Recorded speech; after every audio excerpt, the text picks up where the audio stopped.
திருப்பூர் மாவட்டம் சோழவரம் ஒன்றியம் அரசு பெண்கள் மேல்நிலைப் பள்ளியில் 2023-24 கல்வி ஆண்டுக்கான பொதுத் தேர்வில் 10ஆம் வகுப்பு பாடப்பிரிவுகளில் 86% மதிப்பெண்கள் பெற அயராது உழைத்து சிறந்த முறையில் பயிற்றுவித்த ஆசிரியர் பெருமக்கள் திருமதி அனுராதா MA BA, திருமதி மஞ்சு MA BA, திருமதி ஆனந்தி MA BA, திருமதி வனஜா MA BA, திருமதி சிந்தியா தேவி MSc MA, திருமதி உஷாராணி MSc MPhil BA ஆகியோருக்கும் +1 தேர்வில் 90 விழுக்காடு, +2 தேர்வில் 96.4 விழுக்காடு மதிப்பெண்கள் பெற சிறப்பான முறையில் கல்வி பயிற்றுவித்த ஆசிரியர் பெருமக்கள் திருமதி Kaveri MSc MA MPhil BA தலைமை ஆசிரியை, திருமதி தர்மலட்சுமி MSc MPhil MA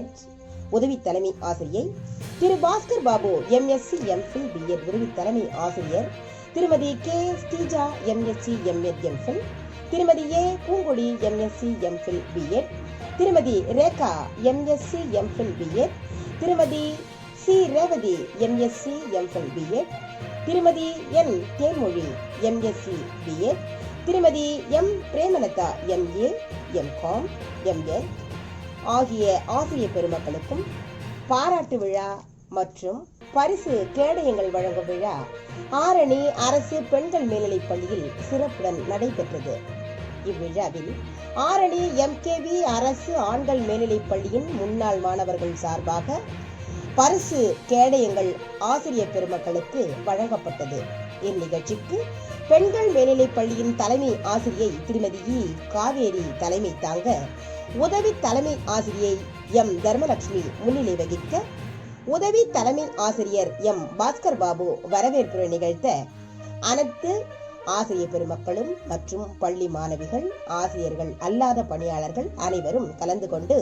இந்நிகழ்ச்சியை சிறப்பித்தனர். இந்நிகழ்ச்சியில் முனைவர் டாக்டர் ரவிச்சந்திர பாபு முன்னாள் முதல்வர் தியாகராயா கல்லூரி மற்றும் KN சீனிவாசன் பள்ளி பெற்றோர் ஆசிரியர்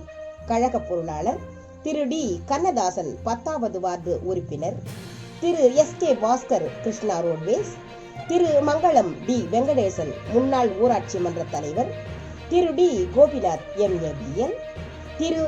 ஜீன் ரவி பள்ளி மேலாண்மை குழு உறுப்பினர், திருமதி சத்யா மேலாண்மை குழு தலைவி மற்றும் கருணாகரன் BSc முன்னாள் கூட்டுறவு வங்கி செயலாளர் ஆகியோர்கள் கலந்து கொண்டு மேற்குறிப்பிட்ட ஆசிரியர் பெருமக்களுக்கு பரிசு கேடயங்கள் வழங்கி கௌரவித்தனர். மேலும் நீட் தேர்வில் வெற்றி பெற்ற மாணவிகளுக்கு பாராட்டு தெரிவித்ததுடன் இனி வரும் கல்வியாண்டில் இப்பள்ளி மாணவிகள் 100% தேர்ச்சி பெற அறிவுரைகள் வழங்கியதுடன் இப்பள்ளி மாணவிகளுக்கு தேவையான அனைத்து உதவிகள், குறிப்பாக ஏழை மாணவிகளுக்கு மிதிவண்டி முதற்கொண்டு நோட்டு புத்தகங்கள் வரை தேவையான உதவிகளை வழங்க உறுதி கூறினர். MKV முன்னாள் மாணவர்கள் சார்பாக வழங்கியுள்ளதை நினைவும் கூர்ந்தனர். இந்த ஆண்டுக்கான உதவி பெறும் ஏழை மாணவிகளின் பெயர் பட்டியலை கேட்டு பெற்றுக்கொண்டு இந்த ஆண்டும் அனைத்து உதவிகளும் செய்வதாக உறுதி கூறினர். இந்நிகழ்ச்சியின் முடிவில் ஆசிரியை திருமதி ரேகா அவர்கள் நன்றி உரை கூறினார்.